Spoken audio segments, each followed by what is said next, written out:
नमस्कार साथियों, आप सभी कैसे हैं। आज से हम सामान्य वित्त लेखा नियम पर चर्चा करेंगे। अध्याय 1 के अंदर परिभाषा दी गई है नियम 2 में। आज उसे हम याद करने के लिए एलियंस और कुबेर के खजाने की कहानी लेके आए हैं।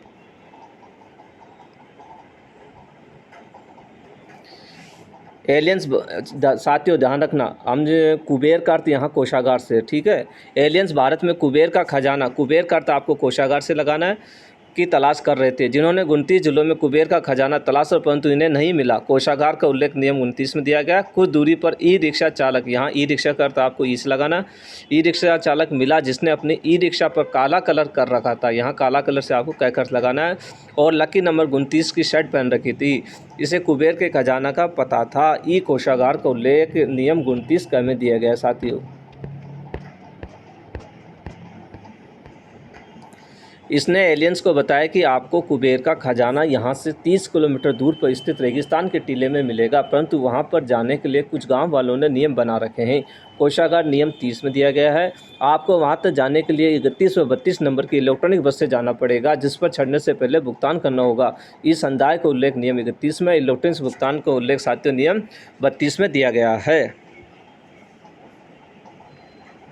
जैसे ही आप रेगिस्तान के पास पहुंचोगे तो आपको ग्रीन घास अर्थात ई ग्रास दिखेगी, जिसमें 33 काल्पनिक मूर्तियां बनी हुई दिखाई देगी। ई ग्रास ओब्लिक इलेक्ट्रॉनिक सरकारी प्राप्ति लेखा प्रणाली का उल्लेख नियम 33 में किया गया है। इन 33 मूर्तियों में से एक अलग से मूर्ति था 34वीं मूर्ति, जो कि नीलम हीरे या नीलम करते आपसे साथियों नीलाम से लगाना, नीलम हीरे की तरह चमकती है। ई नीलाम की परिभाषा 34 में दी गई है। आपको अपनी आंखों का फोकस इस नीलम वाली मूर्ति पर रखना होगा।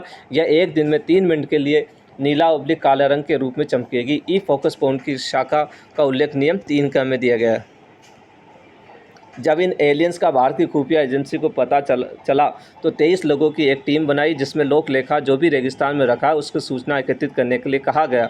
राज्य के लोक लेखा का नियम 23 में दिया गया है। इसके लिए महालेखाकार एवं नियंत्रण महालेखा परीक्षक द्वारा 3 लोगों को मिलाकर एक बैंक का गठन किया गया। बैंक की परिभाषा साथियों नियम 3 में दी गई है, महालेखाकार की नियम 1 में दी गई है, नियंत्रण महालेखा परीक्षक की नियम 5 में दी गई है, जिसमें विनियोग अर्थात लेखा जोखा रखने के लिए वित्त विभाग द्वारा वित्तीय वर्ष में विस्तर शिष्ट के माध्यम से बैंक की रूपरेखा बनाई गई।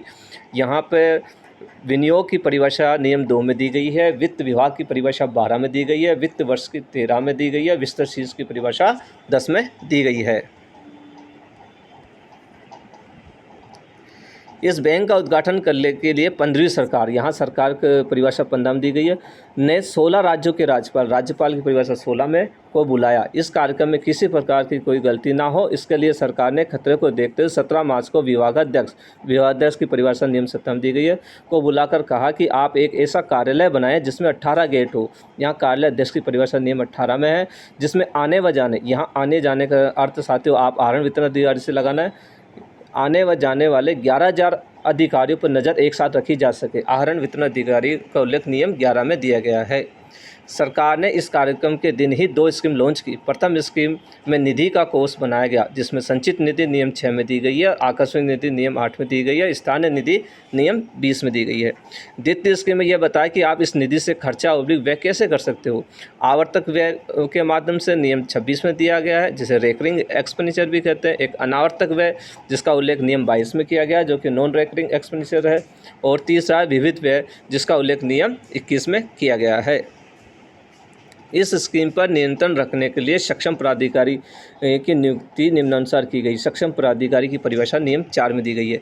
नियंत्रक अधिकारी की नियम 9 में दी गई है। आहरण वितरण अधिकारी की परिभाषा आपको हमने पहले बताया नियम 11 में है।